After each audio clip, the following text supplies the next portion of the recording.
नमस्ते दोस्तों।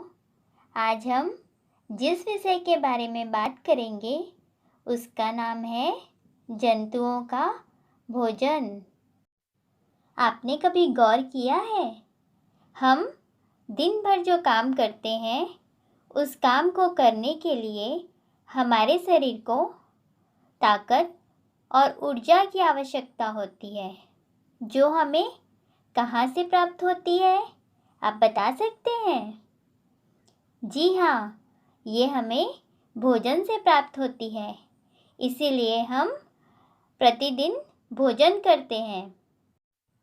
जिस प्रकार मनुष्यों को जीवित रहने और दैनिक कार्य करने के लिए भोजन की आवश्यकता होती है, ठीक उसी प्रकार जंतुओं को भी जीवित रहने के लिए भोजन की आवश्यकता होती है। जंतुओं के अंतर्गत जानवर, पशु पक्षी, कीड़े मकोड़े सभी आते हैं।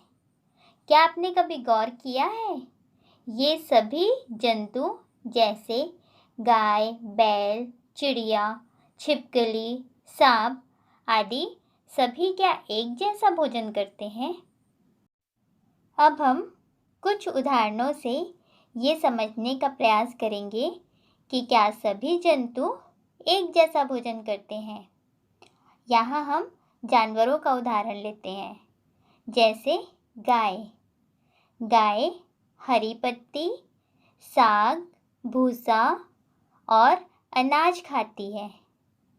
बिल्ली अनाज, दूध, चूहा और सभी प्रकार की चीज़ें खाती है।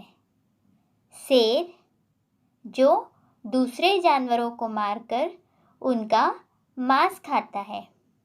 इस प्रकार से आपने देखा, ये तीनों जानवर ही हैं, लेकिन तीनों के भोजन में कितना अंतर है।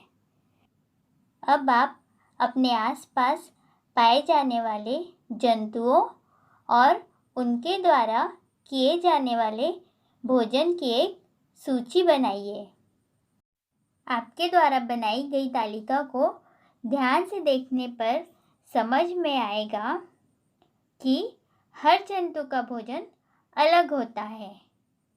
तो क्या हम जंतुओं के भोजन के आधार पर उन्हें अलग अलग समूह में बांट सकते हैं? बिल्कुल, हम जंतुओं को उनके भोजन के आधार पर अलग अलग समूहों में बांट सकते हैं। ऐसे जंतु जो केवल फल, फूल, फूलों का रस, पत्तियाँ और अनाज खाते हैं, उन्हें हम शाकाहारी जंतु कहते हैं, जैसे गाय, बैल, भैंस, बकरी आदि। वे जंतु जो दूसरे जंतुओं को खाते हैं और उनके अंडों को खाते हैं, उन्हें हम मांसाहारी जंतु कहते हैं, जैसे शेर, सांप, छिपकली आदि। ऐसे जानवर भी होते हैं जो पेड़ पौधे और उनसे मिलने वाली वस्तुओं को भी खाते हैं और साथ ही साथ दूसरे जीवों और उनके अंडों को भी खाते हैं। उन्हें हम सर्वाहारी कहते हैं, जैसे कुत्ता, बिल्ली, कौवा आदि। कुछ ऐसे जंतु भी होते हैं जो दूसरे जंतुओं से अपना भोजन तो प्राप्त करते हैं, परंतु उन्हें मारते नहीं हैं, जैसे मच्छर, बालों में होने वाले जूं और पेट में होने वाले कृमि।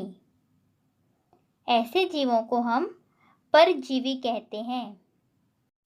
मांसाहारी जंतु और परजीवी जंतु में अंतर बस इतना होता है कि मांसाहारी जंतु जिससे भोजन प्राप्त करना हो उसे मार देता है, जबकि परजीवी जंतु भोजन प्राप्त करने के लिए जंतुओं को मारता नहीं है। आपने बहुत सारे जंतुओं जैसे छिपकली, मेढक, चींटी आदि को तो कीड़े मकोड़ों का शिकार करते देखा होगा, पर आपको पता है, कुछ पौधे ऐसे भी होते हैं जो कीड़े मकोड़ों का शिकार करते हैं। इन्हें हम शिकारी पौधे या कीटभक्षी पौधे भी कहते हैं। शिकारी पौधे या कीटभक्षी पौधे के रूप में निपेंथिस, जिसे कलश पादप भी कहते हैं, सबसे ज़्यादा मशहूर है। यह ऑस्ट्रेलिया, इंडोनेशिया और भारत के मेघालय राज्य में पाया जाता है। इसका आकार एक घड़े जैसा होता है, जिसके ऊपर पत्ती का ढक्कन लगा होता है। घड़े से खास प्रकार की खुशबू निकलती है, जिसकी वजह से कीड़े इसमें खींचे चले आते हैं। पौधे के ऊपर पहुंचते ही कीड़े अंदर फंस जाते हैं और बाहर ही नहीं निकल पाते।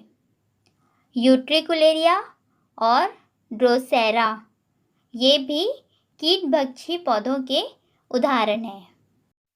क्या आपको पता है, होंठ, जीभ, दांत भोजन ग्रहण करने में जंतुओं की मदद करते हैं। दांत जंतुओं को भोजन को चबाने में मदद करता है। जिन भी जंतुओं में दांत नहीं होते, वे अपने भोजन को चबाते नहीं हैं, सीधा निगल लेते हैं, जैसे अजगर। आज हमने भोजन के आधार पे जंतुओं के प्रकार जैसे मांसाहारी जंतु, शाकाहारी जंतु, सर्वाहारी जंतु एवं परजीवी जंतुओं के बारे में जानकारी इकट्ठा की। साथ ही साथ कीटभक्षी पौधे एवं उनके उदाहरण जैसे निपेंथिस, यूट्रिकुलेरिया और ड्रोसेरा को भी जाना।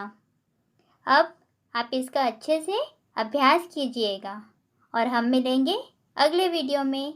Bye bye.